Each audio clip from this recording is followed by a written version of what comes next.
The 7 deadly sins of humans are used by the topmost businesses to market their products to you. Let me give you examples. When you think of laziness or sloth, what does Uber, Blinkit, or Dunzo do to you? Whatever you need, they will quickly get it to you. Think of gluttony. Any cuisine, any food you want, Zomato, Swiggy, Dominos will bring it to you in 30 minutes. Think of greed. Whenever you buy Bitcoin on these apps, what is the need for them to show celebratory confetti throwing up? Why? Because they're appealing to the fact that you want to make money in a short amount of time. Think of lust as a sin. What does Tinder and OnlyFans do? Think of anger or wrath as a sin.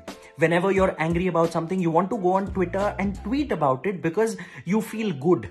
Then think of vanity, think of envy. Social media appeals to the fact that it gives you followers, likes, subscribers. Social media, in fact, is one of the biggest examples of using the 7 deadly sins in humans to appeal to you to make a habit-forming product. Which is why if you are developing a product or building a marketing campaign, you can use this list to find out if your product is going to be a hit or not.